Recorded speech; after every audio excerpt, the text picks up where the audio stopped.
Hello and welcome to Football 301. I'm your host, Nate Tice, and we are live from the Combine in Indianapolis, Indiana. NFL Combine, I should clarify as well. I'm with Matt Harmon, Charles McDonald here in person. We are going to preview the NFL Combine, go over some players that we're interested to watch, some storylines we're keeping an eye on.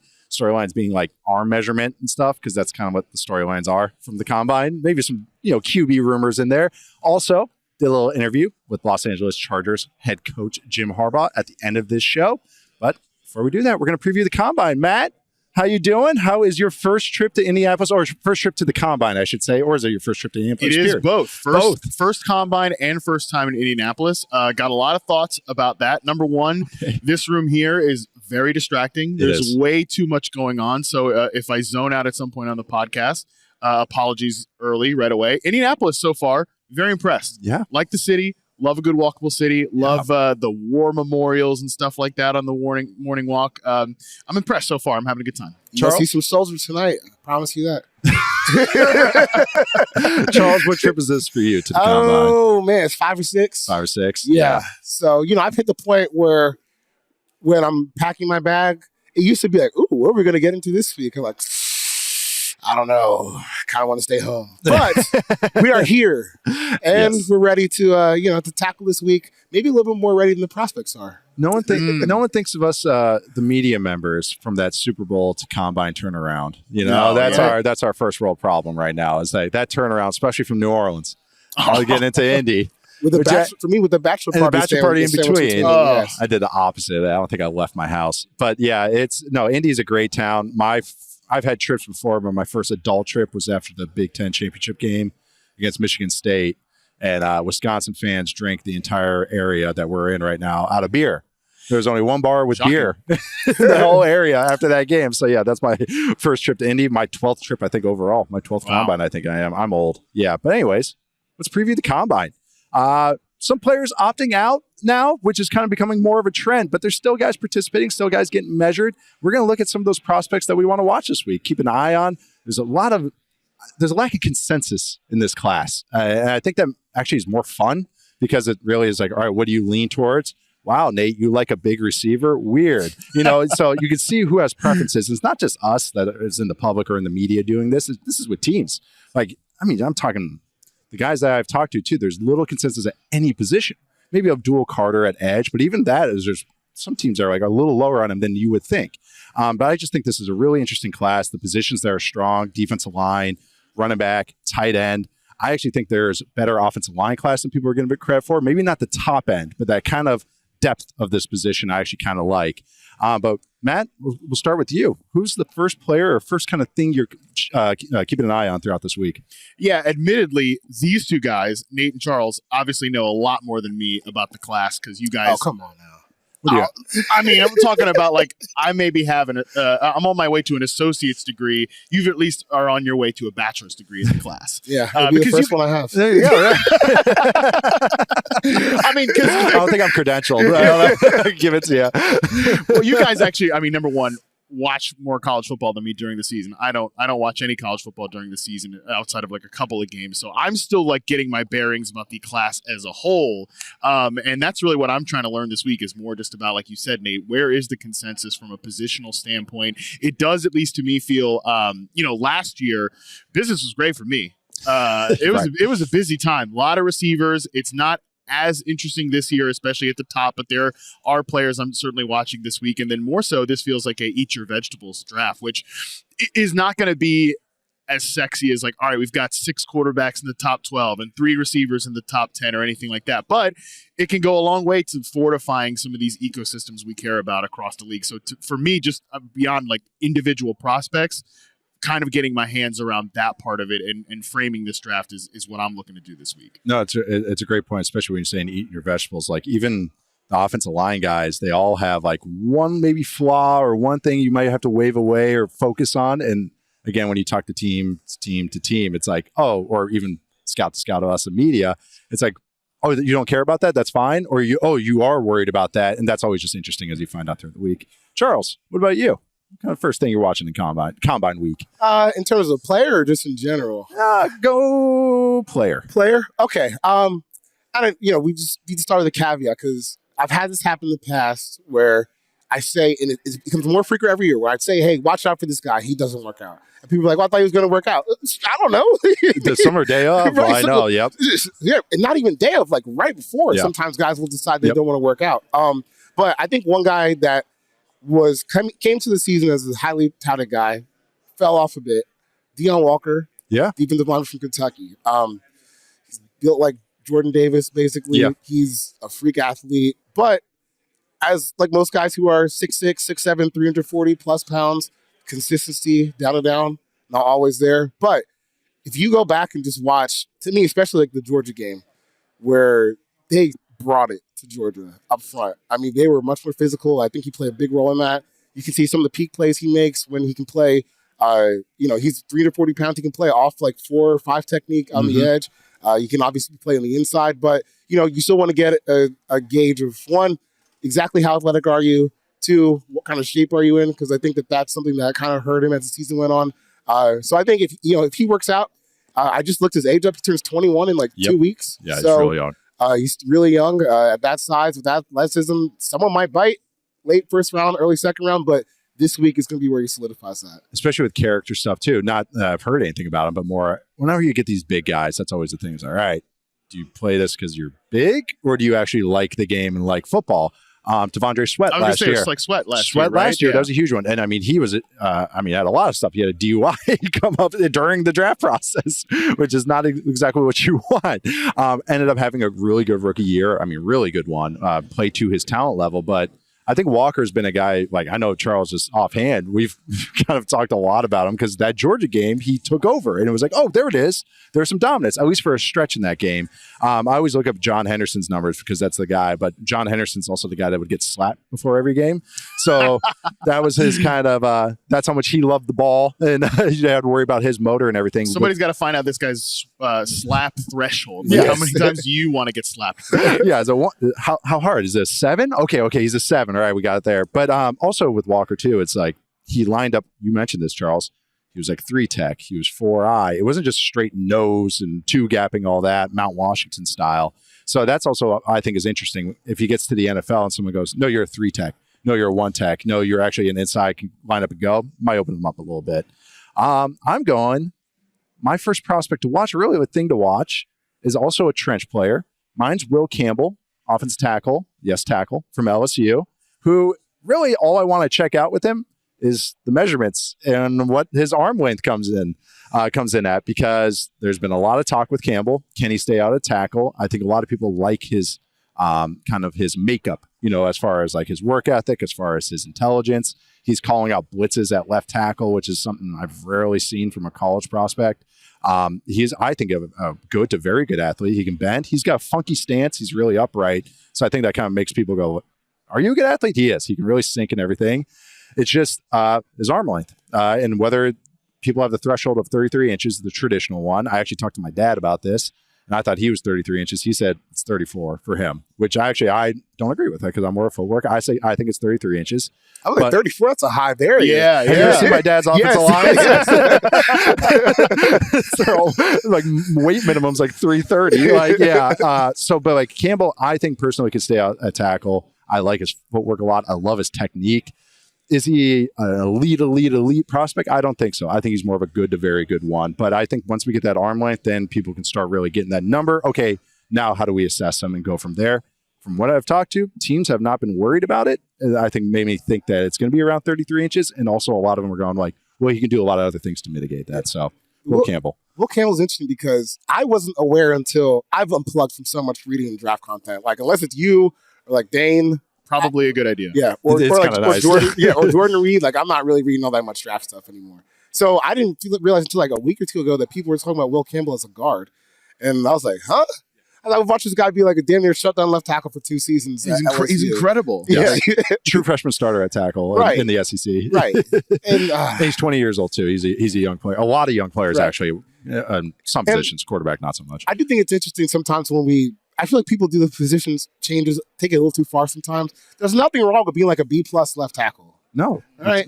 We could build a whole offensive line out of B+ players. That's the damn near A+ offensive line, know? So that's been my argument for him, is that I don't see deficiencies at left tackle, like even against athletic guys, like Shamar Stewart from A&M he went against, and I thought shut him down. Nick Scouderton got him a couple times, but I thought actually Campbell won those matchups. It's how you mitigate it. If the arm length, if the guy's doing a second move on you and you can't mitigate with your footwork or your arm length, it doesn't have to be both. It has to be just one of those things to win. So I think he can.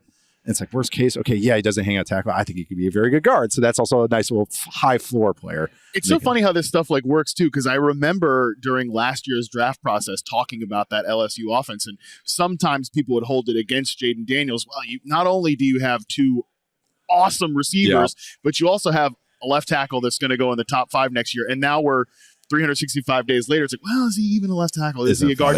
but like this stuff, like the arm length matters, like you said, to so many people from a threshold perspective. And that's just how the draft is, man. It's funny because it gets kind of aggregated. Like, oh, people think that he should move out to guard, but it's like not everybody thinks that. And that's just the weirdness of this whole cycle and how, I mean, we're going to talk about the draft here for the next few months. Yeah. And it seems sometimes so like fruitless and pointless because it doesn't really matter until they actually get with a certain team. You're showing your age here. Yeah, no, I know. I mean, not to get existential about it, right? How many cycles through every day?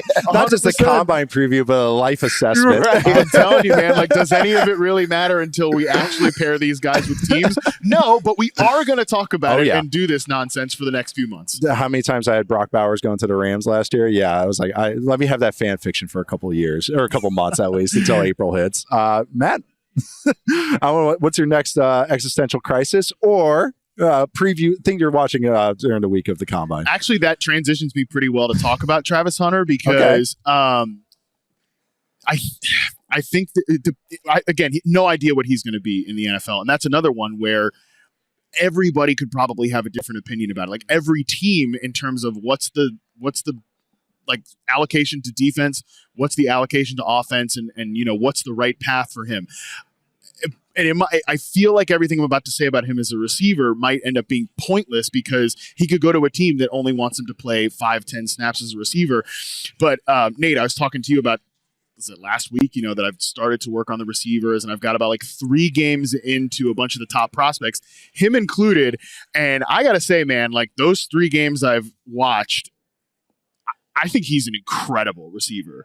He reminds me of like prime Odell Beckham. Like, and from a separation standpoint, from a contested catch standpoint, from like if you get him on a quick in-breaker, he can house that bad boy. To the point that like, again, I don't have a good barometer of like defensive strength all the time. So several of the times I'm watching him just destroy these defenses, I got to be like, was this defense good? You know, or something like that.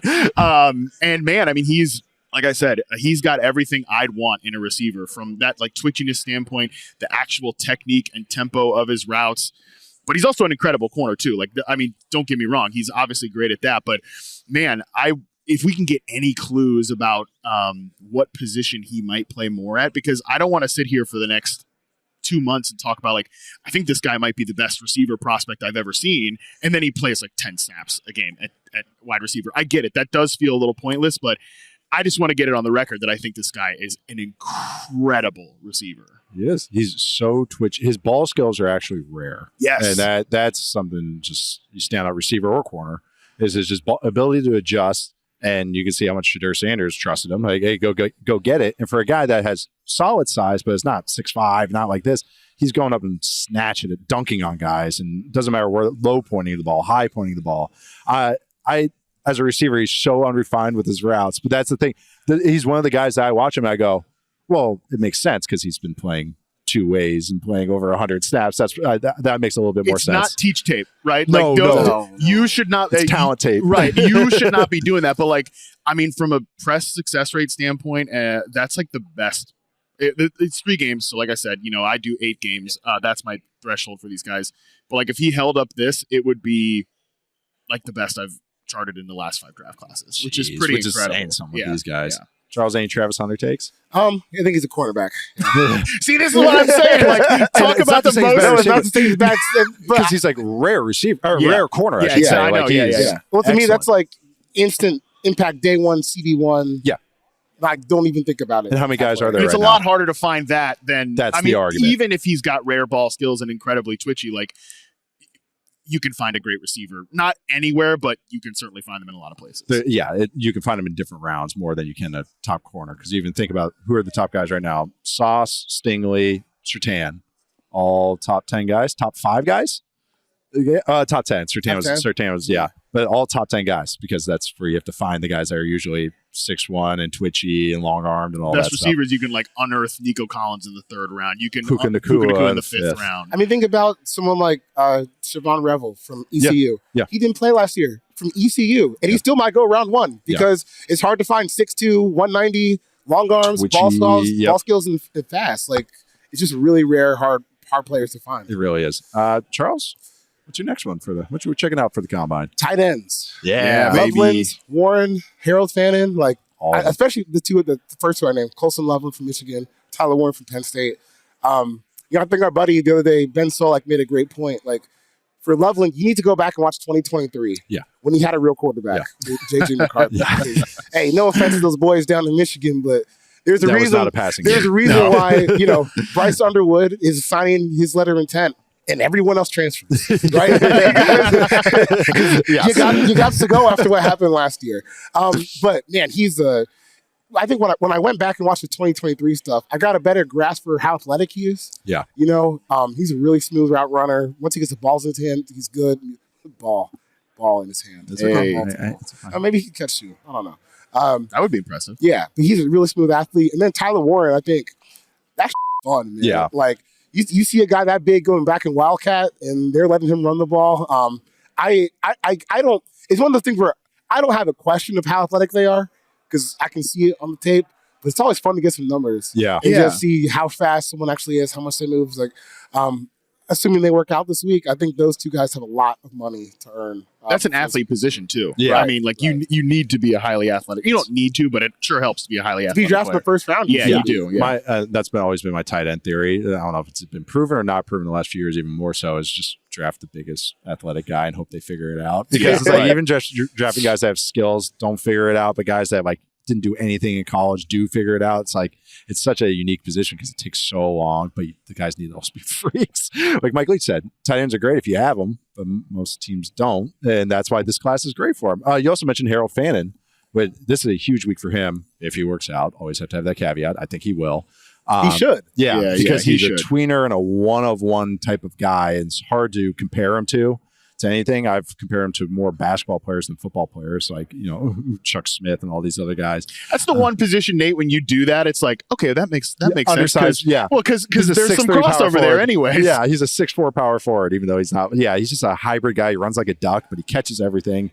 And like, I just don't know what to make him. It's like I like him a lot. I don't know what you are though, and I've been I think I'm not the only one that's been like that. So Fannon's a great one. Mason Taylor from LSU. Yes. Elijah Arroyo from Miami, who had a big, who I don't think is actually working out. He is not working out, but he had a good Senior Bowl, yada, yada, standing and all that. But no, it's a really, really good tight end class. So that's a good call. I'm going to another position that's been taking some time in the NFL, and a guy that his tape is good. He's big, and I think if he just has a lot of teams like him, and a lot of people in media like him. I think if he has a freak workout, he's going to really rocket shit up boards. And that's Jihaad Campbell, linebacker from Alabama. Oh, baby. Let's go. Who is big, fast, can rush the passer as well. There's actually some teams that like him at edge, which I like him. Keep him on off ball. But it's nice that he can do it. The more you can do. But I think he's already the true linebacker one. Deone Walker is kind of his own thing. But Jihaad Campbell has that potential to be a true 3-4 down off-ball linebacker that can cover, play the run, blitz, a modern linebacker, but that's not these 230-pounders that we see more of. Like Fred Warner is phenomenal, but he's 230 pounds. The Bills guys are great. They're 225 pounds. But we've seen actually a guy that's 250 that can run, kind of like not comparing him to him, but Kuechly build, at that size, but that we don't see that much anymore. So excited to see if that he has a big week, which I think he will. I think this is a huge week for him because we've talked about it. We've talked about team needs, right? Yeah. Finding the linebacker. How many needed it? Way harder than you would think nowadays. So for someone like Campbell, if you go out there and you run and you look good in the drills, the drop off from him to like the next best guy, he could make some serious cash this week. So that's a guy who definitely has a lot to gain this week. And I don't think he has that much to lose either from a bad workout. No. Yeah, as soon as he weighs in, as long as he's And I don't think he will. It's like, as long as he does it good times, people are going, oh, yeah, you're good. Because his film is good. It's not just like, I'm projecting this, I'm projecting this. Like, he's such an easier projection than Adrian Cooper last year, who was nowhere near as big, but it was athletic and everything. And then Adrian Cooper, like, was amazing this year. Very helpful player. Yeah, as a rookie, he was a really good player. Some other linebackers are like Carson Schwindschager from UCLA, really good coverage guy. There's some other ones. Danny Stutzman from Oklahoma I kind of like. And there's a few other guys at linebacker. But again, it's more of a day 2 position that even by day 2, round 3 position, round 4 position than guys you see in round 1. That's what makes Campbell so interesting to me because like linebackers, I mean, I'm not the first person to say this. It is like the running back of the defense where you can find useful players like anywhere, but finding one that can truly be a transformative entity to your defense it should still be a high thing that you want to check off on your offseason list. And like when I watch Campbell, he's like easily the best or my favorite, I should say, non-offensive player that I've watched so far. I could just envision him. I don't know if he falls this far. Like, I agree. I think he could be a guy that goes inside the top 15. But, like, if you just pluck him in the middle of, like, the Tampa Bay Buccaneers defense, that solves a lot of problems for them. And that's a defense that had a lot of issues last year that they're not going to be able to fix everything. But a guy that you can blitz, a guy that can cover in the middle of the field, like, that would just be an incredible addition for them. So, yeah, I love him. I think he's like, again, my favorite non-offensive prospect so that's far. Awesome. Yeah, a big week for him. He might even go top 15 with that testing and everything. All right, we're going to take a quick break, and we'll come back with some more Combine preview. Well, Matt, what's your next one, actually, for the week? Yeah, I mean, look, do we know is Tet going to run? So far, I've saw nothing, heard nothing, so. I mean, I want to see how fast he is. Like, I know it doesn't really matter, but I'm just curious, like, what he rips off in a 40 because he's definitely flexible and bendy enough to like separate. Love the fluidity overall, but he's definitely a guy that I think you start to see in like some mock drafts. He started to slip to like I think DJ had him going to the Bucks recently in a mock draft. Yeah, it's been a lot of high teens, mid-teens. Mel Kiper had him going to the damn Chargers, which would be sick, by the way. That would be awesome. That's like the exact type of receiver they need, and it's really hard to find that X presence. But I think that talk could kind of immediately be moot if he just rips off like a low 4.5 or something. Yeah, I think if he anything better than a 4.55, I think we're golden. Yeah.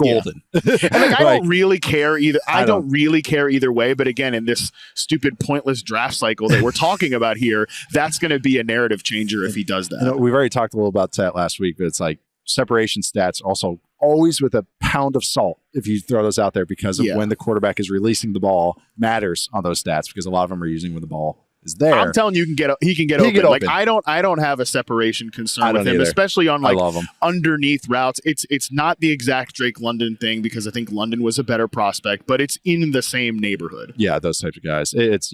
I'm a big fan. I think he should be easy top 10 guy, even though I don't usually prefer taking a receiver in the top 10, but he's a guy that makes sense to me because that's a true X, and those are just hard to find. Even if we've just talked about how receivers are, you can't find throughout the draft. But that one, even a guy like later, like Trey Harris, is another player that I'm curious to see what he does because he fits that X archetype, and I could see him end up getting pushed up the board a little bit just because there's so many good teams that need an X. Like I think the Lions could use a true X, even though they want to do some heavier personnel. They really have like the Cowboys, the Chiefs could use like an X. Like he's exactly what like Kansas City needs from a receiver perspective. Right. Charles, what is your next one? I want to see Cam Ward throw this week. Yeah. Somebody throw the damn ball. So far he says he is. Right. Yeah. I read a report that said he's been practicing the combine throws. That's how he is. So I hope he does. I really don't like where we've gotten with some of the quarterback stuff because I just don't think it hurts you nearly as much as people are saying. Like, I remember in 2011 when Cam Newton was coming out in the draft, and people were like, "Oh, I don't know if you want to do that, Cam." And he's like, what's the worst that's going to happen? Man, I missed some throws to receivers I've never played with before. Right. I think everyone understands. Cam didn't stop talking the entire time too. I remember that. It was Scott Tolzien was throwing with him too. Like I think they had to go back to back, and it was just like hilarious because Scotty's so mild mannered, even keeled, and then Cam's just talking and talking. What a juxtaposition! Oh, I know, having a ball out there. All these other guys are like, it's fun because dude, Cam does that. It wasn't the perfect workout, but he goes first overall anyways and has a great career. Watch the tape. So just watch the games, man. And I just don't really see why guys have become so reluctant to do Yeah. it. That's because we all understand it's not going to be perfect. No one's expecting to be perfect, but man, come out here and compete. Come on now. And what usually happens It's like an old ass man saying that. No, but I have kind of the same feeling too, a little bit. Like, come on, let's see it. We know you're going to go to your pro day and it's going to be great. Like, that doesn't move the needle at all unless you have like a terrible pro day. Right, I mean, that would move the needle, but nobody does. No, and even with, guys throwing it, like Stroud threw it a couple of years ago, and then it was kind of funny. Everyone's like, oh man, he put a statement out there today. And it's so funny that it's like, it's like, filling out the SAT. He's like, just fill every answer out. I don't know if that's SAT or ACT, but just fill out every answer. You can't get wrong on it. You can't get dinged on here. But that was Stroud also had the benefit of throwing to JSN, who was his college teammate. Yeah. And they made sure to always get in line together. I noticed that. But no, but that is, I've been a big believer in kind of just like, hey, I won't compete. This is my little old school thing is like, I get guys, they have the power to do this. And I'm all about player empowerment. So that's why I don't want to just be like, hey, this is wrong. Every guy's different, but I'd much rather see the guy, especially an open draft like this, go out there and just go like, hey, I'm going to make a statement out there. I want to show what I am. That's a preferred world, of Even course. Genty at running back, like this is a good running back class. It's supposed to be a pretty deep running back class. I don't know. I'm not barely through watching any of these guys, so I don't know. But that's the talking point. You in fantasy football, bro? You haven't watched the running backs? Dude, tell me a position that does not matter at all until we actually know which team they're playing for. From a fantasy perspective, give me a break. So true. Really, truly, who cares? I'll say it on the fantasy pod too. It doesn't even matter until we get these guys to a team. But anyways, it's like him not working out. It's a little like. Think about Bijan 2 years ago. We all knew he was the guy in what was a pretty decent running back class. I mean, another guy went in the first round in Jahmyr Gibbs. Yep. And still seeing him work out at the combine, when he went through the drills and everything, it's like, oh, yeah, that's just that's a statement. Seeing him put that out there to me, just I would have loved to see Genty do that, but obviously we're not going to get that. Again, I don't care. I'm not gonna. No, you're not crushing. I'm not crushing him. Or it's a want. It's a disappointment. Not a need. It's a little bit. Yeah, it's like a disappointment for us on the outside as opposed to it meaning something. Right. Yeah. And also, as someone like Genty, man, ain't nobody expecting you to run a 4.3 out here. If he ran like a 4.4, 4.5, yeah. It's just because he's got a thick build too and everything. And again, he's a game tape guy. Right. I even think about Shedeur Sanders. I'm like, man, you don't want to come out here and do anything? I was kind of surprised by that. I thought he was going to come out because I know he didn't do the Shrine Week, which is fine. I thought this was going to be a time to maybe do something. Yeah. And then, all right, you're going to wait till the pro day. I was like, oh, man, I just want to see these guys throw. I think someone like Shedeur still has a lot to gain. Because when you start talking to people, everyone's trying to find a new QB too. It's split. Now I don't feel so crazy when I had him at 30 in my big board and everyone's yelling at me. Because I feel like the more, you talk with media people, NFL people, there's a gap between Cam and Shedeur and how they're viewed. So, dude, you come out and work, run, throw a little bit. Especially if you're a placement guy and he is an accuracy ball placement guy. Nobody... What do you think? Is the ball going to die 30 yards down the field? If you're scared of that, we got to have a whole nother conversation. But if you're a placement guy like CJ Stroud was, this is a perfect opportunity I think to come out and just I can wake up and just do it. Right. Doesn't matter if I've never thrown to these guys or whatever. And that's the other thing too. And I go back and forth with this, but a lot of NFL, it's you see the guys wearing the track shoes for the 40 and they're taking forever to line up. And it's they want to be pristine and run at the best time. But there's also something to being in the NFL. It's week 12. It's a Wednesday. And it's you're sore. You just lost 2 games. Are you still coming out there running a 4.4? That's a part of it too. You should be able to wake up and be an athlete, or wake up and be able to catch the ball, or wake up and be accurate, and all that. That's a part of it too. Is that you should be able to, if you're at that point or at that level, you should be able to just wake up and do it consistently, anyways. But that's my old man get off my lawn kind of take too.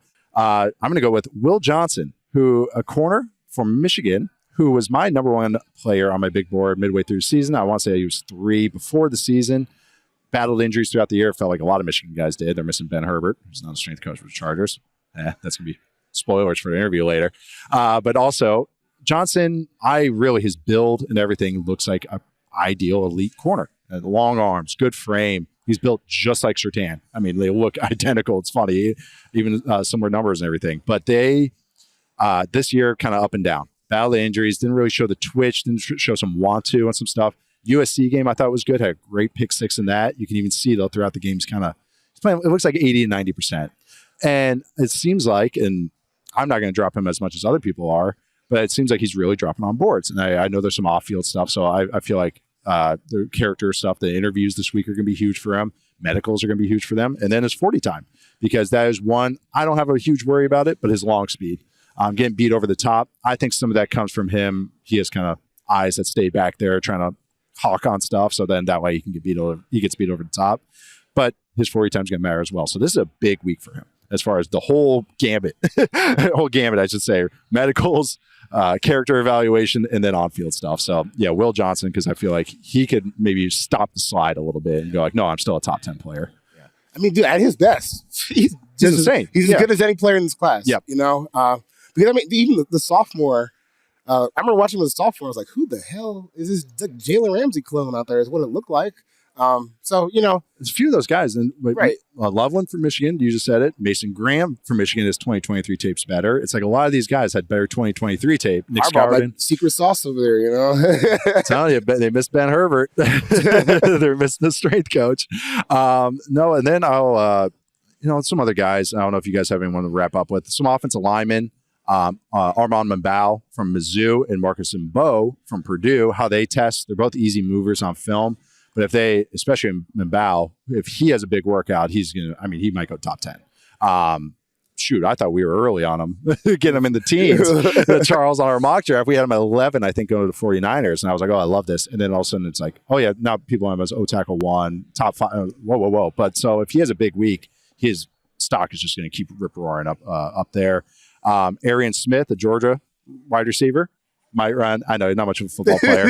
He is a track star. Ran a 10-1 100 meter at Georgia. So maybe he gets the top 40 time or low 40 time. Charles is indifferent on his ability. No, that's not accurate. Indifference, not the correct word. Down, totally down. There's your preview, down on him. And then Nick Manowari, the safety from South Carolina, who's listed 6'3", 227. So we'll call that 6'2", 225. But Bruce Feldman had him on his freak list with an 11.4 broad jump and a 42-inch vert, which are freaky numbers. So, and that's what his kind of gimmick is. He has some good tape, but that's his thing. Is like he's supposed to be a freak. And if he blows up this combine, then it's like, okay, I think he's I like him as more of like a second rounder, but he could, in this type of draft class, I mean, there's so many green chip type of guys that he can definitely go in the 20s if he has a big week. Green chip. Yeah. Purple chip. It's like rare guys, then blue chip, like very good prospects, top 10, top 15 guys, then green chips, next one down. I'm always struggling with the colors. So blues are hundreds. Fantasy guys. Right? Purples are 500s. Greens are 25s. Whites are 5s and reds are 1s. No, backwards. Reds are 5s. All right, I'm going to need you to write this down. I will. And my board's the same great. coloring system. I do live in Vegas. But no. Anyone else that you guys want to bring up? Or no? Yeah, I want to watch the gauntlet too. I mean, for receivers and corners. You know, I think there's something to that. And that's a thread that DJ and I actually pulled on at the fantasy show last year. Obviously the Puka Nacua is a great example. Keon Coleman had a good gauntlet, being able to stay grounded through the catch and set yourself up as a run after catch player. I think there's something that you can gain out of the gauntlet drill. So that's obviously something I want to watch. Now they got the GPS on it. That's really helps. Changed it. Yeah. I know Keon Coleman was a big winner of that. Winner, quote unquote. He won the gauntlet. Yeah, and then his head coach yesterday was like, pretty up and down rookie season, which I thought was some pretty fun honesty. McDonald will do that, especially with offensive guys. Oh, he's very, very bluntly honest about offensive guys. And then Puka Nacua is the famous one. His GPS was so smooth on that. So smooth GPS. I don't know if that makes sense. But it made sense in my brain. Hey, we're in a shadow of what the combine used to be. You know? So any plus we can get out of it's a good time. It is kind of interesting to see where this combine will be going next few years. But because I remember, must have been 2020, right before COVID hit. I'm standing at Kilroy's 11 o'clock at night with some agent, and we're watching drills. And I thought it was a rerun of what happened earlier in the day, and it was live. You know, guys were on the 40 at 11 o'clock at night, and this agent looked at me. He's like, "This will never be the same again," because I guarantee you guys are not going to sign up for their guys being out here all night, making this a primetime event. It's a combine. Does it have to be a primetime event? As they make the primetime event, players all start opting out. Yeah. As happened with a lot of aspects of our society, COVID happened and it accelerated the timeline. Yes, it did. On how people feel like that. Yep. So, This would have been a 10-year thing, and now it's taken 3. Well, dude, I remember when you could get top 5 guys running 3 cones. Oh, yeah. You know? Oh, absolutely. Talk about Cam Newton. Right. Like, I mean, all those guys we Von Miller ran 3 cones that Oh, time. my God, yeah. Like Julio Jones ran a 40 on a broken foot that year. Calvin Johnson wore someone else's shoes and ran the 40. Again, when I was saying, hey, you got to wake up and run. Yeah, that's what I mean. Yeah, that was one. Hey, it doesn't matter what the situation. Got to get the right shoes. Yeah, got to get into the right stand. These kids today. How old we've become. But no, that is Matt Harmon, Charles McDonald. Thank you guys for joining me. After the break, I sit down with Los Angeles Chargers head coach Jim Harbaugh for a very fun interview. We talk about some of the toughest QBs ever, blending his style with Justin Herbert, much more. Also talk about his fair catch free kick and his experience that he had trying to do that in college. Really fun interview. We'll be back after the break. Nate Tice here from Yahoo Sports here on Radio Row from the Combine in Indianapolis. I'm here with the head coach of the Los Angeles Chargers, Jim Harbaugh, who's here on behalf of Vivid. How you doing today, Coach? Doing great, Nate. Great to see you. Fellow Big Ten.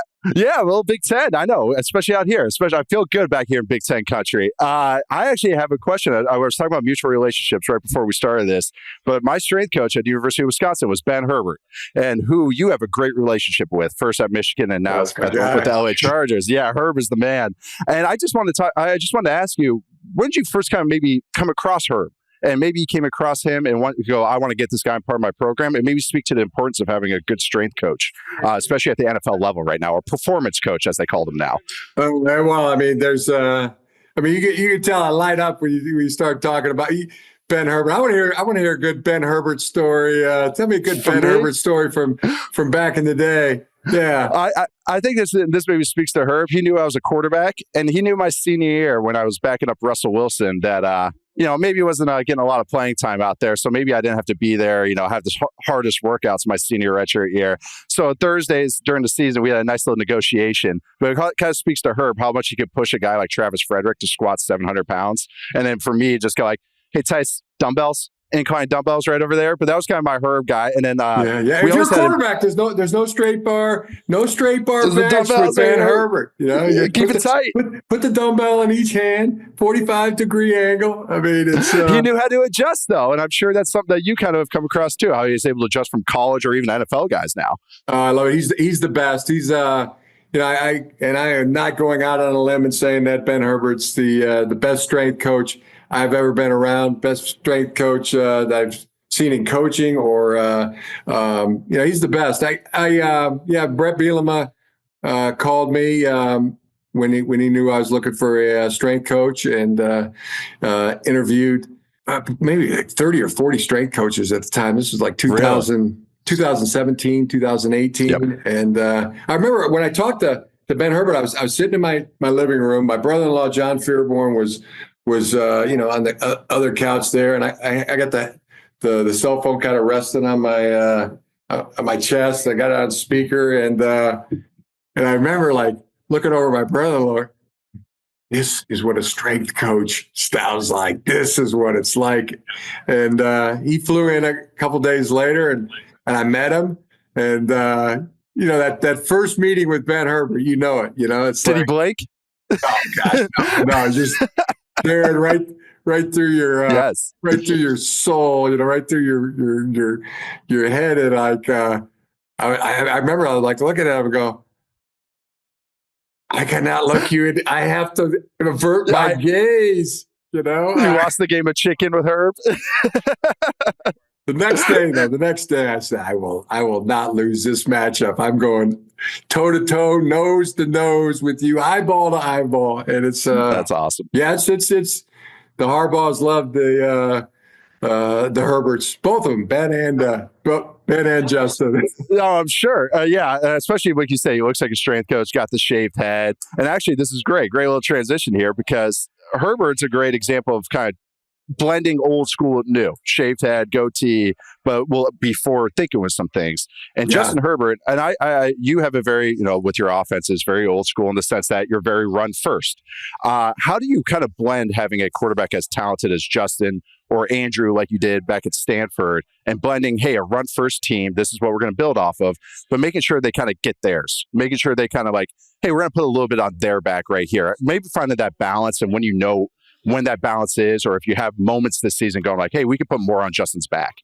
I mean, there's nothing. I mean, Justin could do anything and everything, and I mean, the ball in his hands. I mean, that's where we want it. We at the Los Angeles Chargers, as many times, as many ways. But yeah, and I wouldn't call it run first. I would just just things that protect Justin Herbert, protect the passing game, protect the play action game, signature run plays that then the play action can spin off of that. And that's where we're attacking. We want to do a better job. So protecting Justin Herbert, I mean, that's job number one for all of us. There's nobody that does more for the organization than Justin. But yeah, we incredible. Football. I mean, it's also a game that's won up in the trenches and on both sides of the ball. So well-rounded. We want to be the best we can be at every position. That's why we're here at the Combine. I mean, it's right. Excited to be here. Joe Ortiz is leading the charge here for the Chargers, and just getting one pick every 32 picks, and we want to get a great player every time we pick. So a lot going on. A lot of find some ball players. In Indianapolis? Oh yeah, I'm here now. I took 25 minutes, 30 minutes to get my credential finally, but I swam on in here sweating. But I got here. I'm here in Indy. This is probably my 12th time here. Or 12th Combine, I should say. You look like you love it. I love the enthusiasm. I love it here. I absolutely do. Well, I do. I absolutely do. I'm fired up because I actually had a better question about this. You said that Justin Herbert was now you would consider the toughest quarterback in NFL history, only replacing you in your rankings, if I'm correct. That's correct. So if the list is Justin Herbert 1, Jim Harbaugh 2, toughest quarterbacks of all time, could you fill out a Mount Rushmore or a top 5 of the toughest quarterbacks that come to your mind? Or if you just want to say toughest ball players, you can say that as well. Yeah, I really haven't thought past that, but definitely Josh Allen. Oh, yeah. That's a great one. Would be there. Lamar Jackson. I mean, and really, Nate, I mean, it's like all of them. I mean, they're all tough. They're all tough. I mean, you cannot be soft. I mean, you have to be tough to play quarterback. In the National Football League or anywhere. College ball, high school ball. I mean, that's. You got to be tough-minded. You got to be, you got to be physically tough. You got to have a high pain tolerance. So, I guess, I mean, there was. We're all allowed to have our own rankings, though. I mean, that's just my personal ranking. Nate.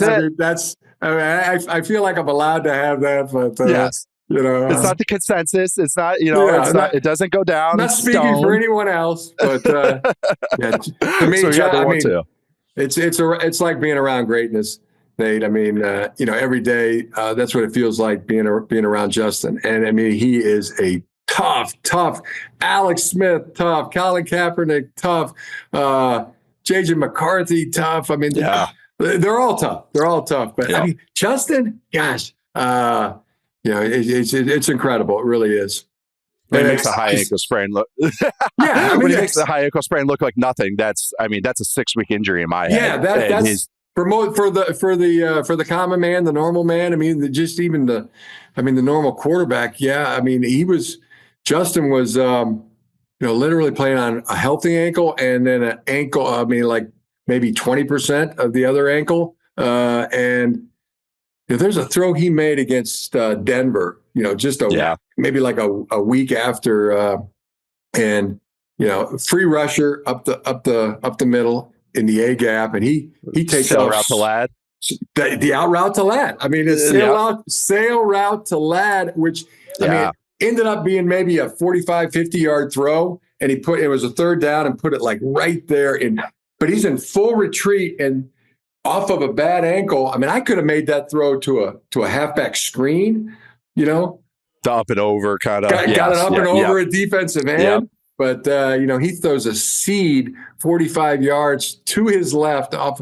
Yeah, it's just it's incredible. So that's it. That's the kind of stuff where they go, okay, now I'm waking up on a Tuesday, in February at the National Football League Combine, and what can I do? What can I do to help our ball club? So that's how we attack each day. I've started calling him the Terminator because he just keeps coming. He just keeps coming at you.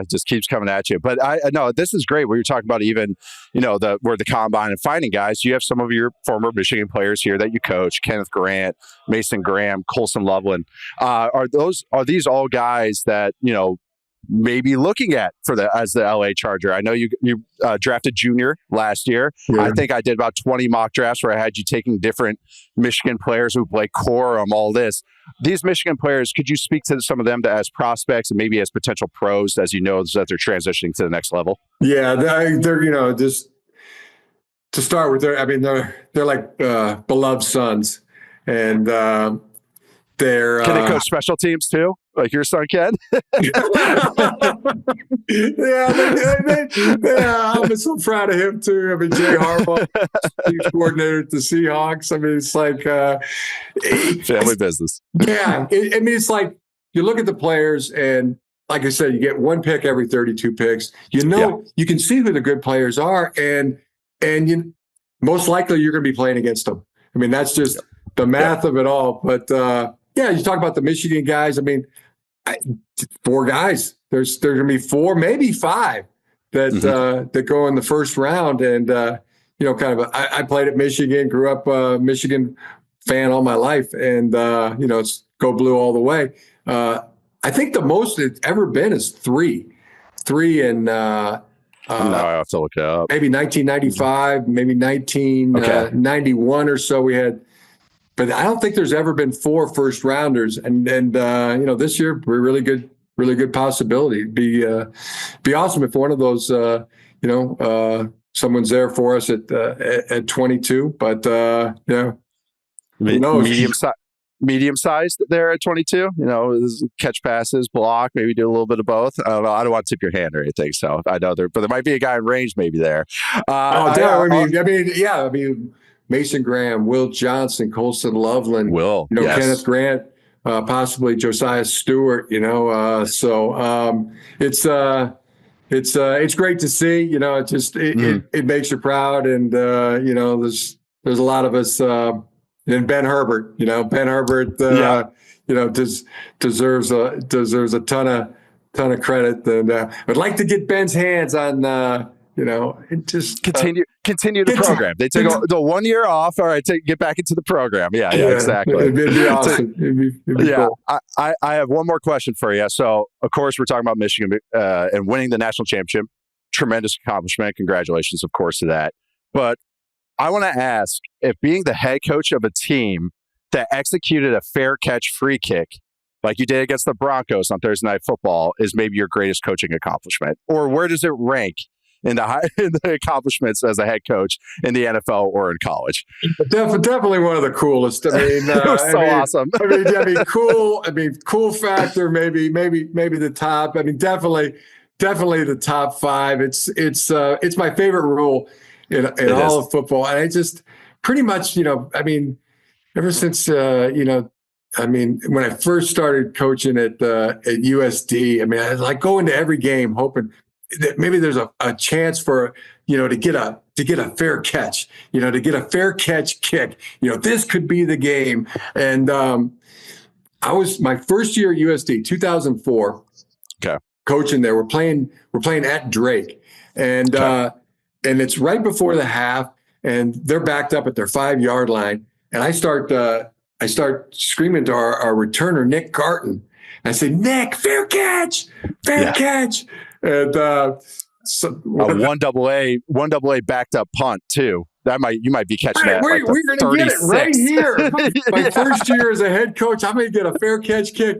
So the sideline official comes over to me and he says, Coach Harbaugh, are you trying to get a fair catch kick?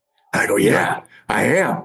And he goes, Coach, this is college football. That applies only in the NFL and in high school football. It's not a college football rule. And I started yelling, Nick, return it, go. I was like, thank you, sir. Thanks. And because you're NFL brained, I mean, even when you went straight from playing right into coaching too, you did not. You were straight. You went from quarterback, and then you went to assistant quarterback coach or a quarterback coach with the Raiders, correct? And like, so that was a quick transition. So like, you're NFL brained all the way. Yeah, I was wondering. I was playing. I was on the Carolina Panthers. My 15th year in the league. I was playing for Carolina, and then I didn't get on the field, so I didn't play at all one snap that season. So I said, well, okay, now it's time to get into coaching. So kind of put it out there as, my brother John, hey, if you could tell a few people I want to get into coaching. And I got a call from Mr. Al Davis and brought me in for an interview, and Bill Callahan interviewed me and hired me as a quality control coach at the Oakland Raiders in 2002. And I've been coaching ever since. Man, it's just such a quick turnaround. But Coach, thank you so much for joining me. I know you're here on behalf of Vivid. So tell us a little bit about that as well. Oh, yeah. Super excited to partner with Invivid. COVID-19 is still out there. I know it seems like old news to a lot of people, but people are still getting sick, still being hospitalized, still dying.